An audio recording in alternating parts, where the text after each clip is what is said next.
Erfolg für Evonik. Der Spezialchemiekonzern konnte auf der Bilanzpressekonferenz in Essen für 2019 erneut ein Ergebnis von 2,15 Milliarden Euro EBITDA vorlegen. Und das trotz eines schwierigen wirtschaftlichen Umfeldes. Es war beileibe kein weltwirtschaftliches Klima für Schönwetterkapitäne. Wir mussten uns mächtig in die Riemen legen, wir mussten mächtig rudern, um Kurs halten zu können. Und genau das haben wir gemacht. Wir, die Mitarbeiter und Mitarbeiterinnen, die Mitbestimmung, die Führungskräfte, kurzum der ganze Konzern.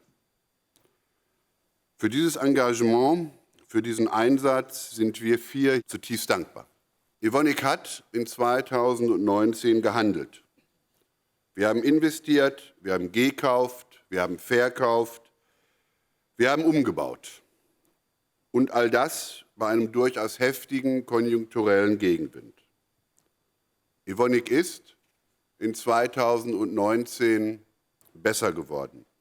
Als Beispiele nannte Kullmann die Grundsteinlegung der PA12-Anlage in Marl, den Start der Algenölproduktion von Veramaris in Nebraska sowie die Inbetriebnahme der neuen Methionin-Anlage in Singapur. Der Umbau der Konzernstrukturen führt absehbar zu einer Stabilisierung der Erträge.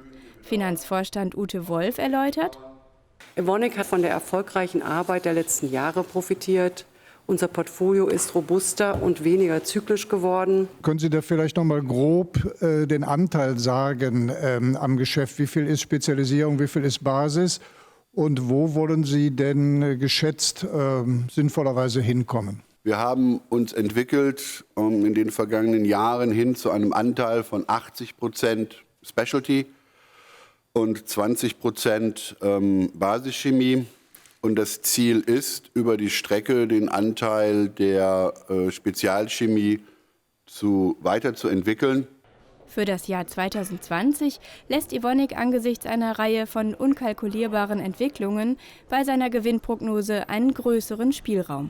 Wir erwarten für das Jahr 2020 ein EBITDA zwischen 2 und 2,3 Milliarden Euro. Dabei sind wir optimistisch, dass wir unseren Gewinn weiter werden steigern können. Wir wissen aber auch auf der anderen Seite um die gestiegenen Risiken. Ein Grund für die Vorsicht ist die Unsicherheit infolge des Coronavirus. Aktuell geht Evonik von Gewinneinbußen von 30 Millionen Euro im ersten Quartal aus. Harald Schwager, stellvertretender Vorstandsvorsitzender, betont: Alle Produktionen sind wie erwartet oder wie geplant nach oben gekommen. Wir haben an der einen oder anderen Stelle, wie das nun bei sehr vielen Unternehmen ist, noch kleinere Einschränkungen mit Verfügbarkeit von unseren eigenen Mitarbeitern. Weil, wie Sie wissen, sind die ja nun typischerweise bei Chinese New Year in ihre Heimatregion gegangen und mussten dann bei der Rückkehr entweder in eine Self-Isolierung hineingehen. Das ist allerdings eine Einschränkung, die in der Produktion zu keinerlei Negativwirkung führt. Personalvorstand und Arbeitsdirektor Thomas Wessel sieht den Konzern gut gewappnet. Wir haben seit vielen, vielen Jahren eine Pandemieplanung hier im Hause bei Evonik Industries. Die hinterlegt dort eine Ampellogik, grün, gelb, rot, wo wir zunächst einmal auf Länderebene uns die Dinge betrachten, aber dann immer feinstreifiger das bis auf Standortebene runterbrechen. Und wir haben dahinterliegend organisatorische Maßnahmen, wir haben Maßnahmen zum Infektionsschutz und natürlich ganz wichtig in solchen Zeiten auf einer Pandemie eine starke eben auch Kommunikation, die dahinter liegt. Die Journalisten interessierten sich auch für die mögliche Wahl von Kullmann zum VCI-Präsidenten.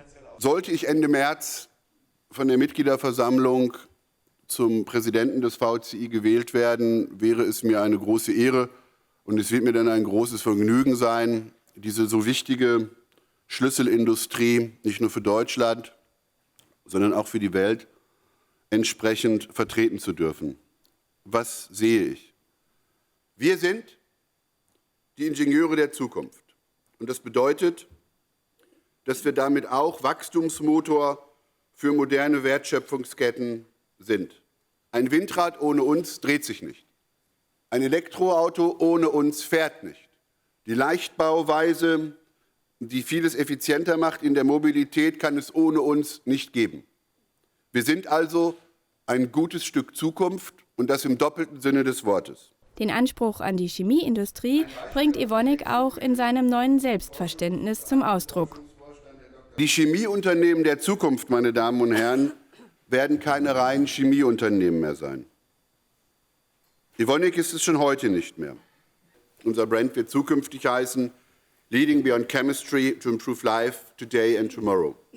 Evonik, Leading Beyond Chemistry.